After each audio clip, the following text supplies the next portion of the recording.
Welcome others who are coordinating this for all join for learning about data science. So the basic introduction that we were looking at yesterday, we had studied most of, in fact, big data. I had taken rushed you through the entire big data, which is the essence of kind of data science.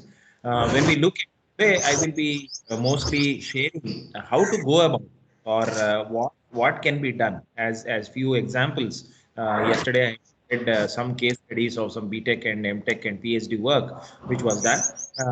And if you try to look at what kind of approaches to research that we need to take if you are looking at data science, most of you may be interested in PhD work or reading PhD or in teaching or in helping in doing quality PhD projects, MTech projects. So in that sense, if you look at big data, the first step will be to set up Hadoop, right? So of course, there is no variants to Hadoop in the sense, but there are many proprietary softwares like IBM and other companies. They have come up with their own proprietary softwares for big data or data science. But Hadoop continues to be the essence and development, and many of the developers who are associated with the development of many proprietary tools also look for Hadoop and the changes that are happening in the Hadoop. So one of the important aspects that you should look at when you try to work with big data, the important aspect that you can try to look at is obviously you need to understand how to set up Hadoop. That is the first. And why I'm emphasizing on this is many times we want to do a theoretical work, right? So many of the students also want to keep talking, talking, talking, but not doing it, right? So that is where the first step comes. In fact, including researchers, including faculty members who are doing PhD also. Many times we see that somebody can do it and give it to us, and we will actually write about it, right? But unless and until you install, unless and until you read, unless and until you implement, there is no alternate. In fact, one of the student who worked in cloud security also, we had to actually try to set up a cloud, any cloud environment, right? For that, we had worked with OpenStack. In a similar, but once we set up and install the OpenStack environment, of course, we were not successful in completely running it like a cloud environment, but we were able to understand all the components. We were able to understand how the interactions happen. In a similar sense, when students set up the big data, and in fact, of course, I was sitting with them while they were installing and setting it up. The challenge is many of us may think, how do we do it? Right? It's a bigger. We need equipment, we need servers, we need switches, we need all these things.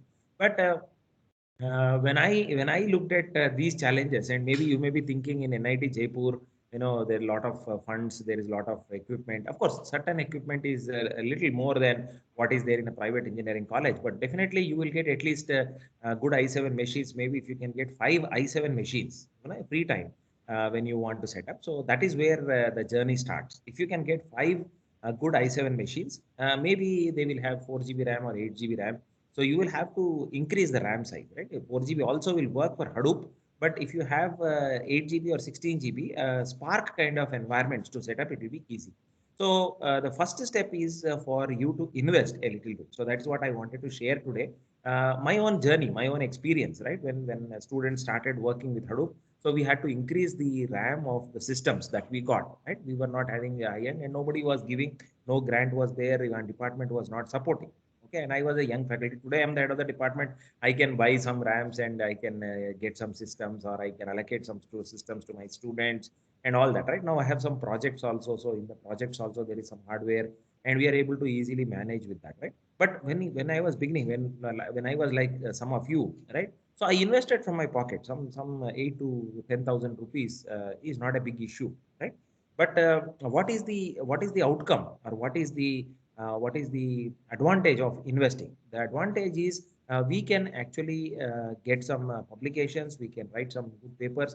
So if you look at the kind of weightage that you get because of the publications, because of the conference papers, or because you go there, and because of the hands-on experience that you get, right? And tomorrow, once you are able to set up, and once you are able to install, once you are able to implement, you can easily explain, right? So that is some of the things. Of course, one of the student usually does a presentation along with me. When I do the theoretical presentation, she does the implementation part. She gives a demonstration. She is currently out of station, so I could not coordinate with her to get that demo. I was saying we'll have a MapReduce demo and a Spark demo, but I think it's not very difficult to get these demos online, and on GitHub you will have many of these codes, and especially the word count program is readily available. You can just go to the internet and see how a mapper function and a reducer function is written, and how it is written in a Spark, right? How things have been simplified when you go to Python programming language. Now again the question comes is about the hardware. Yes, whatever hardware you get, invest a little bit. Now where do you get the switch to connect a network? Okay, maybe you can buy a small hub which will be roughly around 1000 to 2000 rupees, and maybe so that is how you need to set up a few cables you need to buy. Maybe if you are seriously interested in doing something, your network team, right? The college has a network team, right?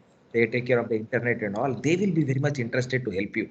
Many times in even in MNIT and also earlier university where I worked, it was a private university, but the network team got interested when I said, sir, I need cables, I need switch, I need this configuration, sir, I need these IP addresses and all. So how do you know all these? They were also excited. Arey, one of the faculty was done PhD, still working. That is a kind of thing, and the students are very excited. Arey, let us also learn. So they came to understand how to do these things. So we invested. I invested some money. Because I was getting salary also. So because of that, of course, you're also getting salary. Some of you may be associate professors. Some of you may be established colleges. So you may be having that much. And if you're looking for a PhD, if you invest, just you all know what is the advantage of completing a PhD. Once your PhD is over, obviously the salary will increase. Obviously the positions will increase. So obviously the returns are there. So return on investment you can look at. So please don't think of easy way of getting across to complete things, but please look at how we can try to take the research forward. So that is something which we need to understand. So in this context, please try to invest a little bit of money for RAM or these networking equipment, and then you can set up the Hadoop environment. So at least a 5-node Hadoop where there is one master node and 4 data nodes. That is the first. Now, the second step is again, many of them ask what kind of an operating system should we start with. Obviously, you can't start with Windows. Windows also, there is an environment for Windows also. But best environment for research, I would say, would be Linux. Red Hat Enterprise Linux, or you will have to start with what is called Ubuntu. Also, you can start. So you can put up any of these environments. Right? Most of the environments are free. Red Hat Enterprise Linux, you get a programmer's version. If you ask for a developer's version, it is free. You have to sign up for an agreement that you will share code and this. So they'll give you a trial version, RHEL, and you can that is Red Hat Enterprise Linux, and that is the best thing that you can try to do. The second thing is in the Ubuntu, so you can set up. So Ubuntu also, there is a server software. Many of us work with the desktop version of Ubuntu. So the server version is what will be needed, right? So and server version initially will be a command line interface. So from the command line interface, you have to take it to a graphical user interface. You can make changes to that. So these are all things that will help you. Right, when I'm explaining, it looks exciting, right? But when you do it, it is even more. And when you tell students, and when you know how to do it and what to do, it gives a lot of authority, a lot of confidence. So please do it. So the first step is setting up Hadoop. Second step is getting acquainted with Linux environment. Okay, many of us have a problem with MS Word. That's why we are more sticking to Windows. I agree. So please do all your browsing and all your documentation in Windows, but do all your experimentations in Linux environment. If you're talking about research, please get close to get close to Linux environment. Maybe use any kind of Linux. I have no problem. Ubuntu is the easiest. And then the versions are changing. So each time you will have to set up a new version or update the version, and then you can continue. So along with that, there will be some lot of compatibility problems with the software. So every version, new version, and then a new version of Hadoop also will come. So there will be issues, and then to set up up and configure will be slightly difficult, but this is a process, and if you do many times, then you can also do it. You can also get confidence. Some of the times, students, as I told yesterday, students were taking for 3 to 4 months earlier. Then it came down to setting up Hadoop is now 25-minute job, 30-minute job. In 30 minutes, you are able to set up a single node, and in another 15-20 minutes or maybe 1 hour, you are able to set up a 5-node Hadoop cluster.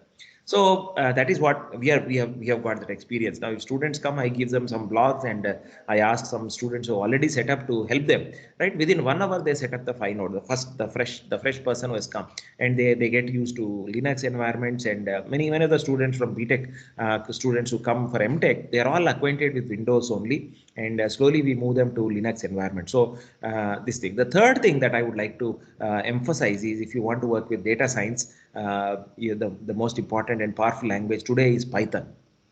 Right, many of us are good in Java, and many of us like C++, and we are very comfortable with C, right? But you have to move to Python, right? Python is not very difficult if you know one programming language, Python, but Python comes with so many libraries. So now getting acquainted with the library, using the library, how to use the library is important. Of course, some of the I have seen the timetable, and a lot of machine learning talks are there, and in those machine learning talks, I think some of this content will be delivered, right? Where how to write codes in Python. In fact, I myself am attending one data analytics course from a management perspective. One company is conducting from US, right? So I was listening to a statistics lecture yesterday, totally 1 hour on full overview of what is the statistics and how to, and then we had Python assignments. And they said, if you don't know Python, you have to learn Python. So just understand, industry also is very much keen on trying to make it. Of course, it was being conducted for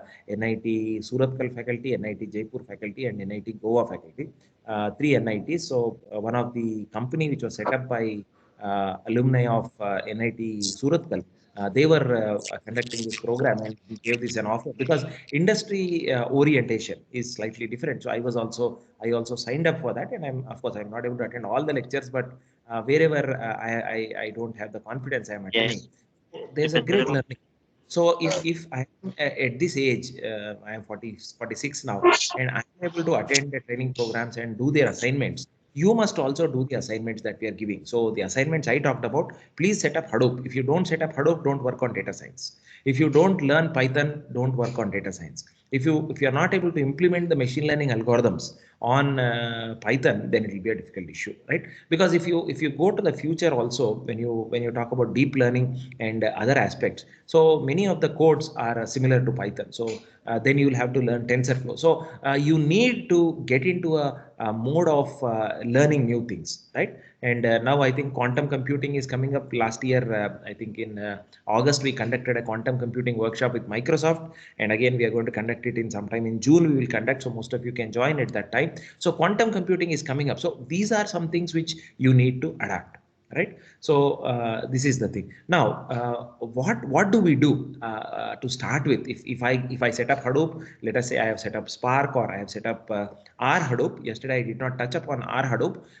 because R Hadoop is something similar to Spark only. You need to set up the R library. Maybe if time permits, towards the end, I will show you R Hadoop for some time. So R Hadoop is basically you are setting up the R language. Now, some of you may be interested or knowing R language. If some of you are statisticians, right, or from management background, you know the R language. And R language is now powerful for machine learning and analysis. Basically, so you can data analytics part of it. You use R language. So R language can be implemented by using R Hadoop. So when you write R codes, they will be converted to MapReduce codes, and they will be executed on a Hadoop environment. So that is what R Hadoop does. R Hadoop is a tool which it's a tool like Spark, or it's a tool like some of these things. So that is what is the basic idea, right? So we can look at some of these things, right? So R language is another thing that you need to pick up if you are looking at statistical analysis. Because I was doing one lecture in NABARD in Telangana, I think Agriculture University, right?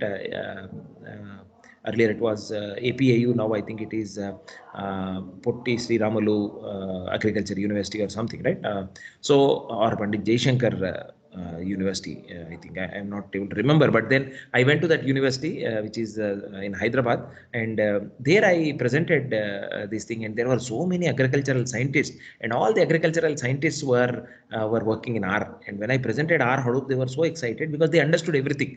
They did not understood anything about Hadoop and all that. But once I started, they by force they set up the Hadoop environment because there were some students who helped them to set up. After that, when we talked about R language, they were so excited because it was they knew R thoroughly. So whatever comments I was telling, they were able to immediately understand.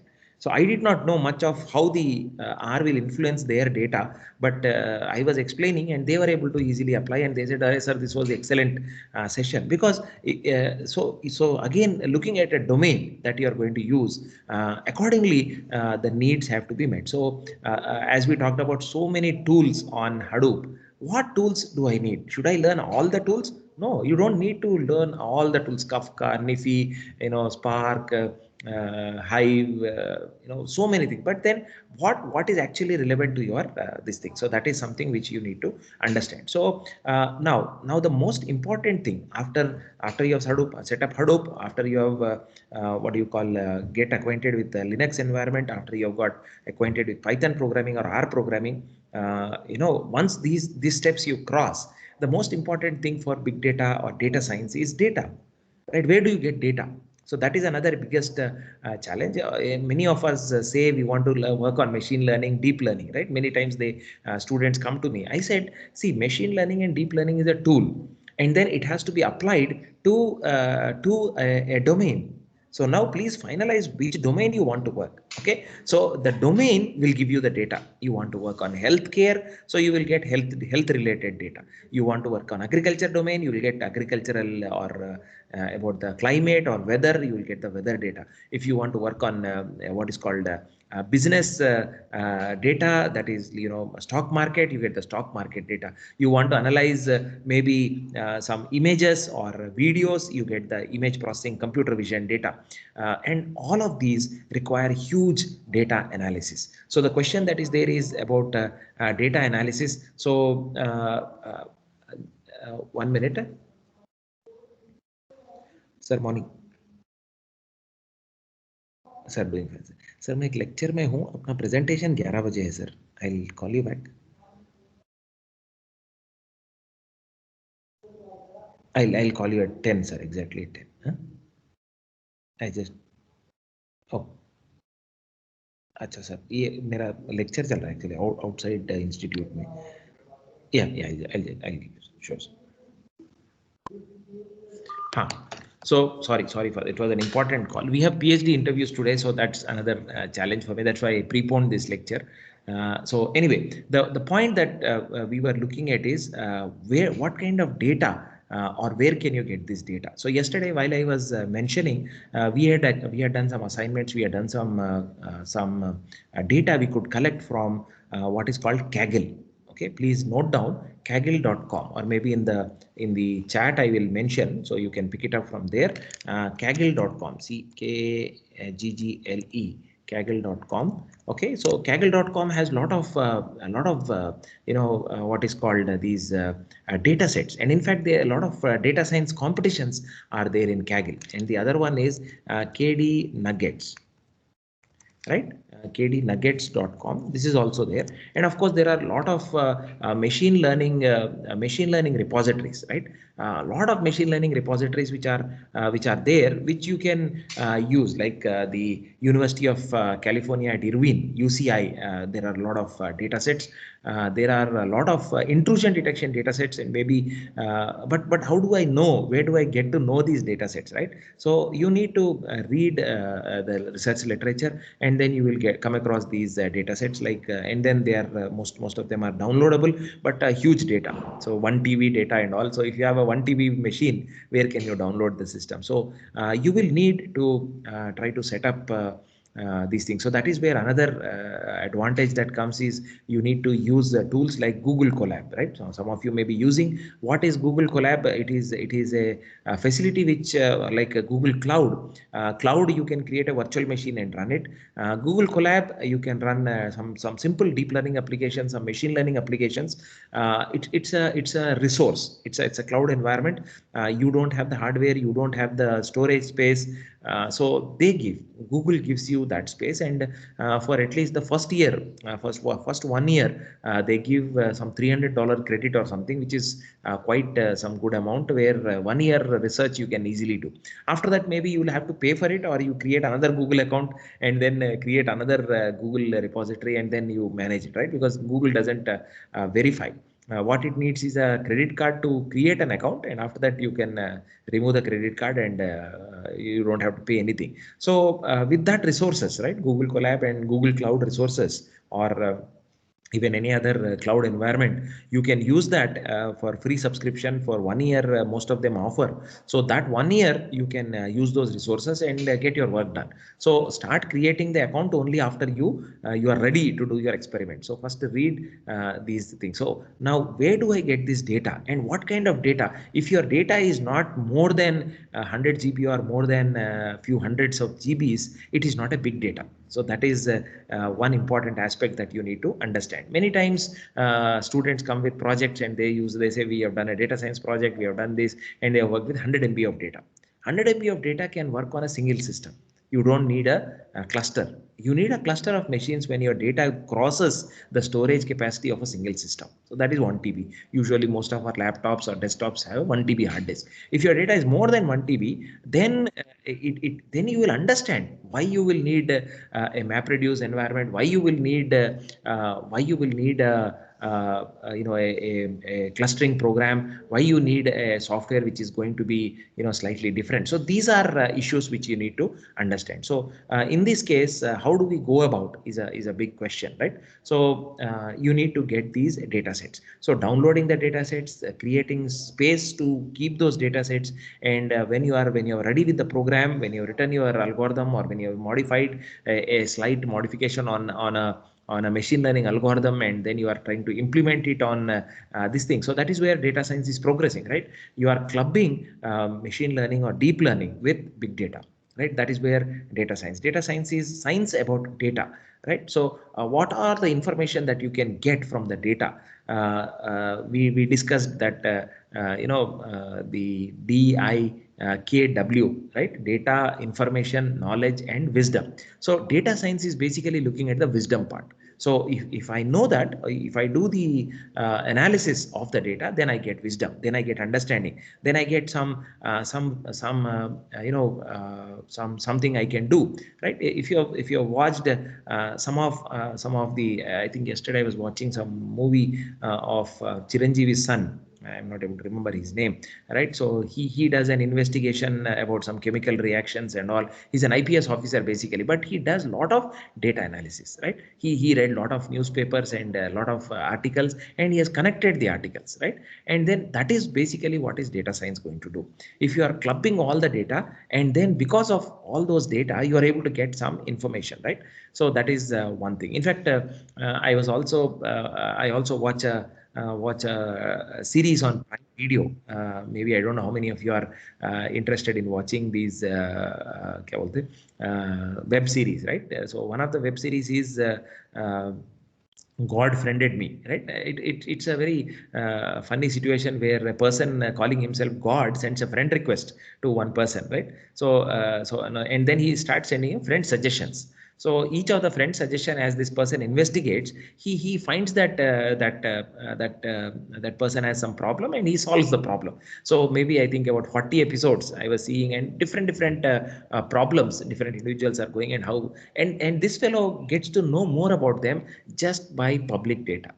and he has a friend who is a hacker, ethical hacker. So he gets a lot of other information like where they are. So most of the time when they want to track a person, they say they go and hack his phone number, and then they go and find out his location, and then they reach their position. So it is very easy to get a lot of information. So that way, if you look at data science is nothing but analyzing data. And how do you analyze data? Machine learning algorithms are the best models. Of course, I think somebody else is covering that part. So but what we are trying to do is the sequence I'm explaining of how to go about, right? So in this context, now when you look at big data, it's not pure big data. So one of the application that as my student, she developed, maybe you can read the paper on semantic big data, right? Or big semantic data. You can call it either way, big semantic data or semantic big data. So basically dealing with semantic data, dealing with tuples, right? Maybe most of you would have studied the subject semantic web, right? A lot of information can be stored as a tuple, right? So analyzing semantic data. So when we studied, right, that whole aspect of the architectures or the frameworks for that. So I am giving you a first case study, right? First case study of how to approach data science, what can be done. So you take up for that we took semantic data, and because I was interested, the student was interested in semantic data, and I was interested in big data. So then suddenly we were looking at the common interest. Then I said I came across this term semantic big data or big semantic data, and I said, why don't you check up, right? And what was the first step? So I looked at where these good conferences are. Then I came up with two conferences. One is IEEE Big Data, and the second one is Very Large Databases, VLDB. VLDB is a wonderful conference, right? Now, getting a paper in VLDB or IEEE Big Data, which is a conference, IEEE conference, is very difficult. So many times there is a difference in conferences which publish papers in IEEE and IEEE conferences. Please try to understand this difference, which is very important, right? Because when you say IEEE cloud, when you say IEEE big data, when you say IEEE Internet of Things is World Forum, IEEE World Forum on Internet of Things, right? So many times these are the premier IEEE conferences. The conferences are conducted by IEEE.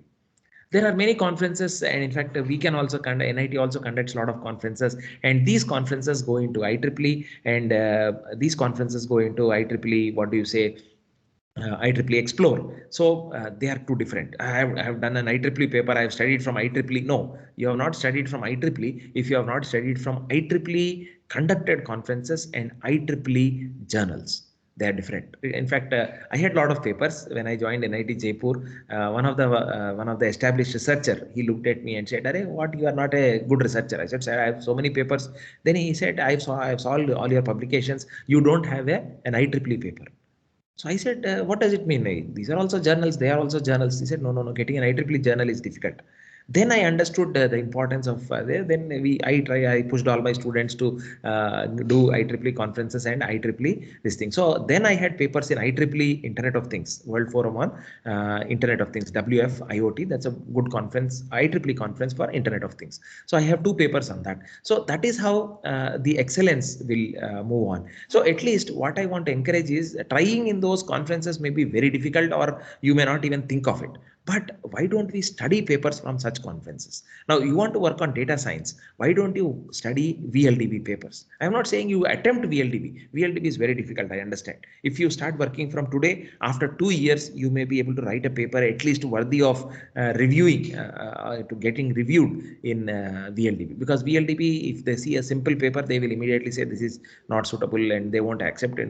Within 15 days, you will get a review. That paper is rejected, right? But if they take 1.5 months, then it is worth reviewing. So if you start now, it will take 2 years to get a VLDB paper. But once you get a VLDB paper, you are known worldwide, right? It is like getting an IEEE transactions. One of the attempts. So we attempted. So then later I started doing the IEEE journals and conferences. So one of the IEEE transactions on cloud computing, I have a paper. So why am I telling all these? Is because sitting right in India, maybe sitting in NIT, it is a slightly better environment. I am able to get an IEEE transaction. okay, through my students, right, who are again coming from private colleges like where you are all working. They have come there, and they may have done a good MTech from a good university, but maybe, or they have qualified GATE or something, and which most of you are, right? And then you start working, and you can get such papers. So the starting point is you should read first from those papers. So we started reading from VLDB, we started reading from IEEE Big Data, and we got some frameworks, and we studied, and so we got a lot of papers to read. So we read about, I think, maybe some 150 papers, right? And this girl wrote a paper on, then we understood that whole process of storage, indexing, partitioning, and query processing and query optimization. So a sequence we could see in most of these frameworks, and we started working on each of them, right? So we have a paper on partitioning, we have a paper on indexing, we have a paper on query optimization, and we have a paper on query processing and query optimization. So all these papers are a result of the study, and most of them are going into good journals. And one of the good conference that you must look for is PAKDD, right? Knowledge discovery and data mining, KDD. But there is one more good news for us. There is an India KDD, IKDD. So please look for these conferences. And then in India, there's a very good conference for data science called Big Data Analytics, BDA. Of course, there are so many conferences which people will conduct, but please look at the series conference. Series conference means now Big Data Analytics will be, I think 2012, it was the second conference, so it will be the 10th or 11th conference, right? 11 years successfully they have been conducting every year. So that is what is important, right? So IKDD and BDA, Big Data Analytics, these are two Indian conferences.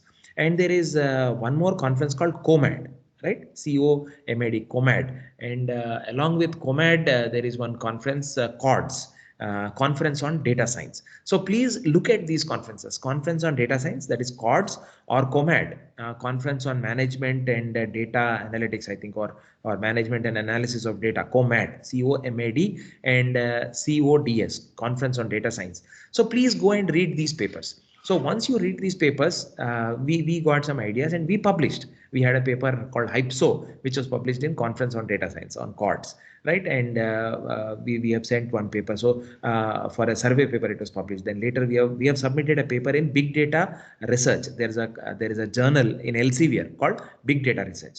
We are looking at trying to attempt IEEE transactions on big data, but I think it is very difficult. The student has not done that much of work, so I am not able to send a paper on IEEE transactions on big data. So, but what we can do is we can read papers from IEEE transactions on big data, right? So please go now, check. There are 7-8 volumes already published, and those papers you can download and read it. They will be available on IEEE. If you are not able to download, ask some friends who are there in NITs or IITs. They will download it and send it to you. But don't say don't tell them, "Are kuch achhe, send a good IEEE papers, please download and send." Nobody will send. You send them one link, you send them 5 links. Are please, I want this paper, send the link. You can copy the link into an email and send it. They will click on the link, the paper will get downloaded, they will attach it to the same email and send it to you easily. So they will help you like that. But if you say, please search and send some papers, nobody will be able to find time to do that, right? So this is something that I wanted to leave with you. Now, that was one thing. The second thing, because my interest comes with security, as you have heard, so we started working with big data security. Then the first problem that we looked at is, see, everybody has to log into big data, right, before you access. It is like database login. Most of you remember, if you have worked with Oracle, you remember the Scott Tiger default login, right? But default login is not the right thing to do it. So you need to do it through a different approach. So when we studied big data, so we understood that authentication will be a major issue. Of course, it's slightly different in the sense, but the approach that I took for big data, the entry level was authentication, and authentication used a Kerberos mechanism.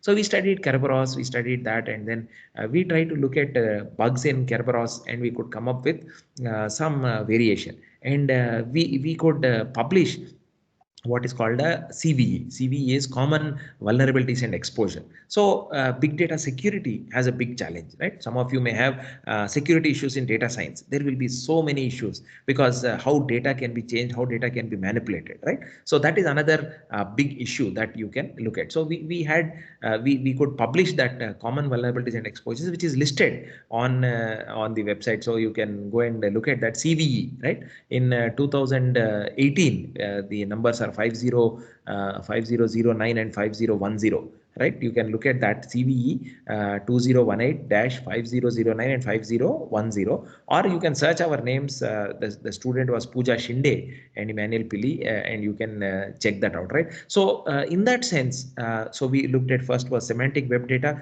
semantic big data. Second, we looked at security approaches to big data.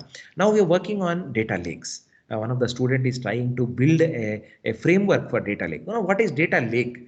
So data lake is a kind of next version to data warehousing.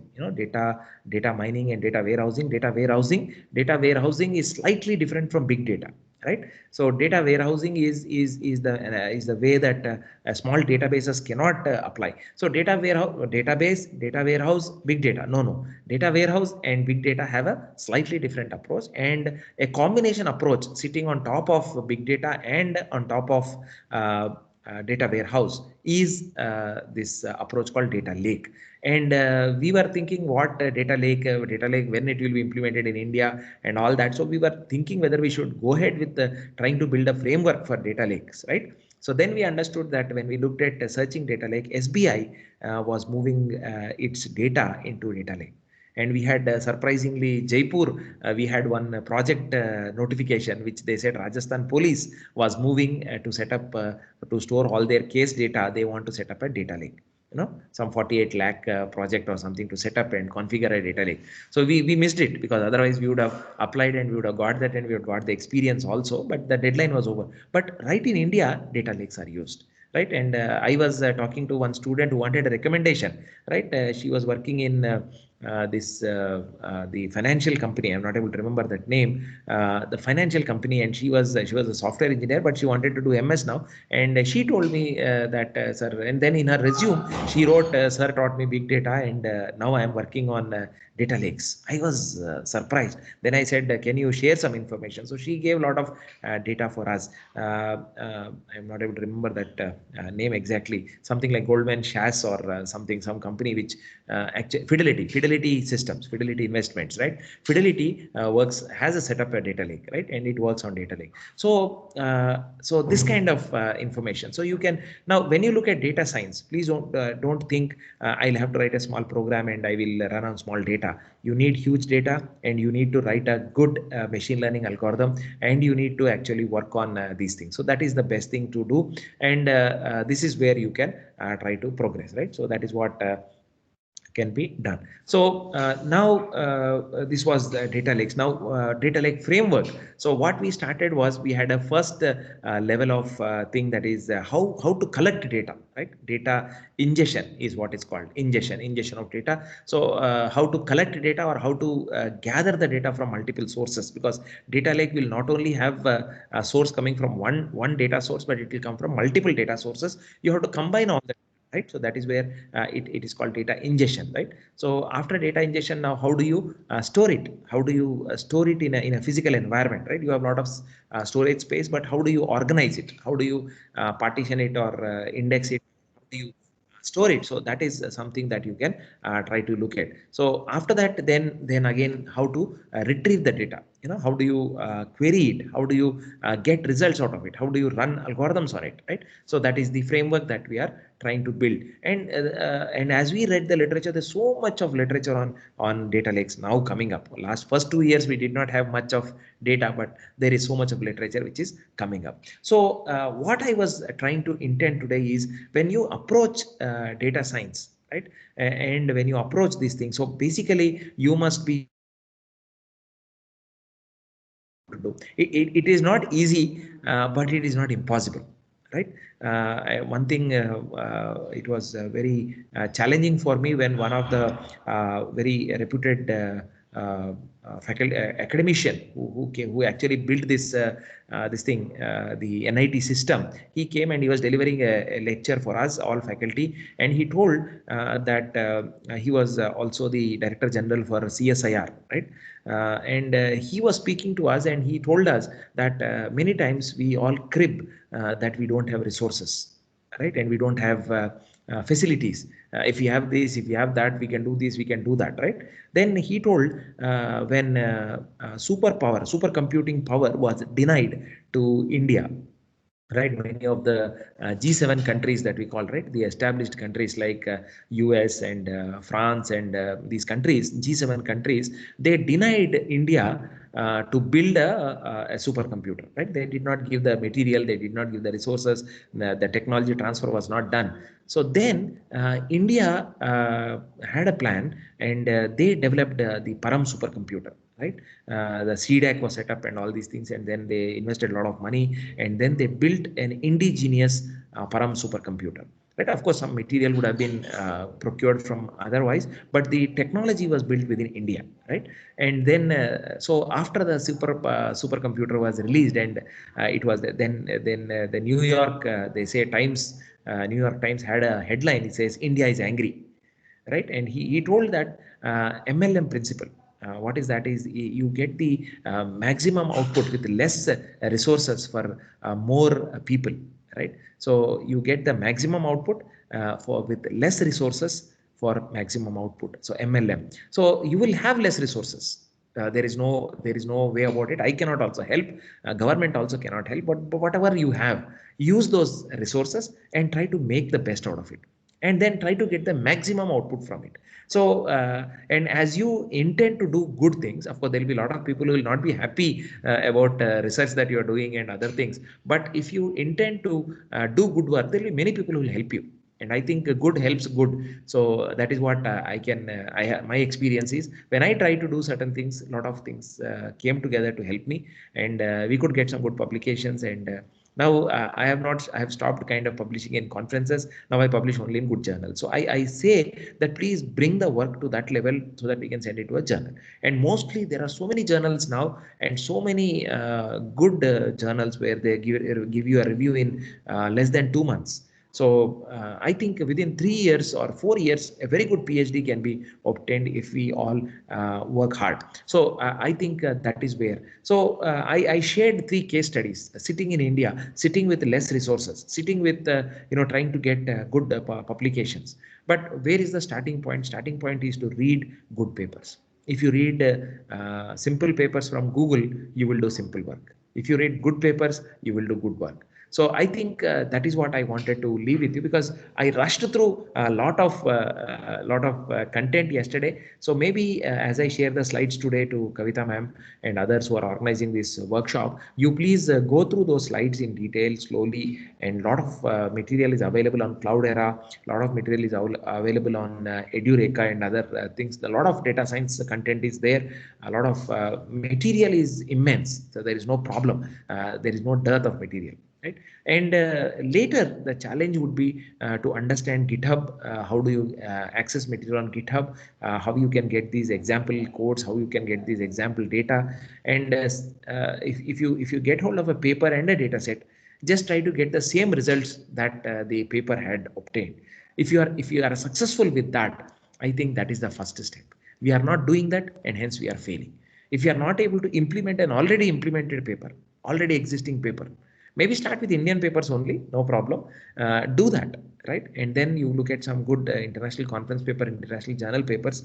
If you are able to do that physically implementing it, then one thing I am telling you, it give you a lot of confidence. Second, you will know what changes you can do, because unless and until you start implementing, you cannot go ahead. So that is where is the biggest challenge that I want you to take it up. So please focus on that. Please work on that, and then develop how you can go about it. So And then data lake is one of the important challenges these days. And when you look at data science, you are clubbing machine learning. So you will need to learn new things like parallel programming, like TensorFlow or CUDA, and try to combine them with this huge data storage that is there. So putting all of them together, you can build a data science environment. And the applications are immense. You take IoT data so from sensors and all that, huge data.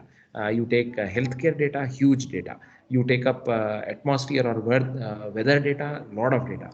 Image processing and computer vision, surveillance data, aerial surveillance data, huge data. So data you will get, but you need to set up resources. And I told you two measures. One is Google Cloud, and the other one is Google Colab. So you can use these resources, and maybe sometimes you may have to spend money after 1 year of using Google Colab and Google Cloud. Maybe next time you'll have to pay some money, maybe $100 or $300. How much is $300 for 1 year? If you look at it, $300 is like 30,000 maybe. 22 23,000, right? So $100 is 7,000, so 7,500 maybe. Let us say 25,000 in 1 year. If you're going to get a PhD, so just imagine how many 25,000 extra you're going to get. So this is the kind of an investment. Many times we think we should get everything for free. So there is no free lunch. Nobody will give you free. Nobody will give you salary free. So please please decide to start working. So that is where I would like you to work on. Then sky is the limit about how many tools you can learn from big data, but you don't have to learn all tools. As you continue to research, as you continue to look at what tools the papers have used, you can also use those tools and try to get the same results. So I think that is where we need to progress forward, right? And many projects that I've seen on data analytics is basically where they are doing text mining, where they are taking data from various resources and analyzing, so or doing sentiment analysis or building recommender systems. So data science is a kind of a recommender system only. Earlier it used to be called knowledge representation, and what was it called, knowledge management, right? Now knowledge management has become data science. The words are only changing. Of course, the technology and the tools below are also changing. So you can try to get used to that, right? So how do we how can we do this analysis and work out? So that is what is more important, right? Yesterday also I shared about these tools like analyzing research papers, right?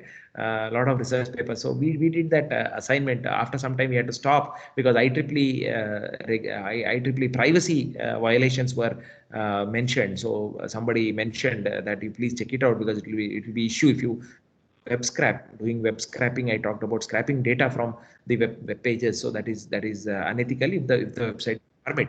Right, IEEE doesn't permit, right? Actually, IEEE doesn't permit downloading of the paper, but even if you create another repository by taking data from IEEE, that is restricted. So, but you can build a recommender system on movies. I shared yesterday, or on any of these, a lot of these things. So, recommender systems is another powerful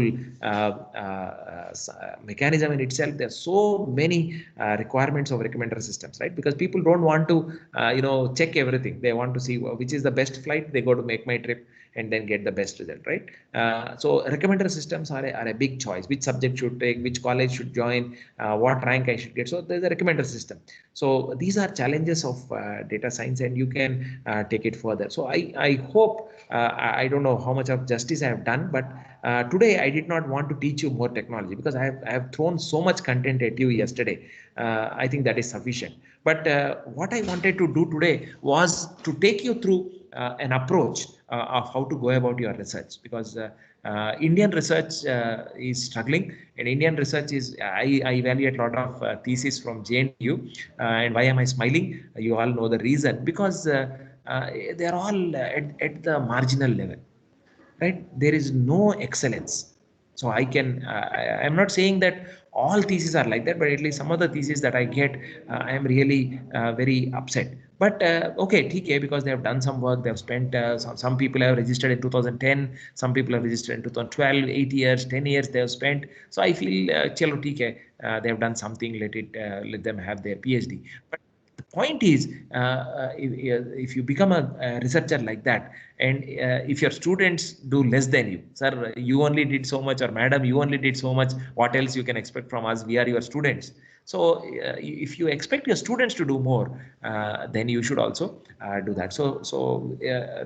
The way that Indian research is going, so if I wanted to spend time on that, and hence I guided you. So if you are looking at data science, please read papers from VLDB and IEEE Big Data, and there are so many other big data journals like Big Data Research, IEEE Transactions on Big Data. So please read from these conferences, KDD, IKDD, and Big Data Analytics in India, and some of these conferences will give you an idea about what actually is being done and where we are. So we try to bridge the gap, right, and try to implement those papers which have already been implemented, and I think you can do a lot of this thing. I wanted to spend more time with you, and I wanted to share some more information as well, but I have a interviews scheduled. So maybe sometime later I will be able to interact with you towards the end of the conference, towards the end of the workshop, maybe the last day. I will try to join you if it's possible. If the organizers I will give me some time, I will also show the demonstrations of these Hadoop, some implementations that we have done, so that you can have an idea on that, and you can also start doing that, right? So thank you very much for this time, and I thank the organizers also. I'm sorry I could not show you a lot of demonstrations, but whatever is best, which was useful for your research, I wanted to share. So thank you so much. Thank you, sir. It's a wonderful session, and you have given us a lot of valuable suggestions. Thank you very much. And dear participants, if you are having any doubts, you can ask.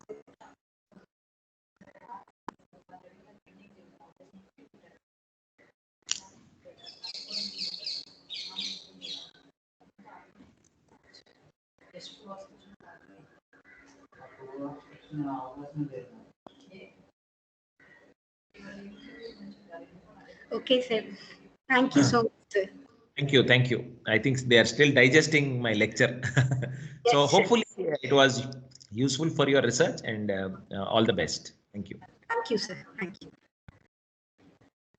Dear participants, next session will be from 11:30 a.m. Thank you.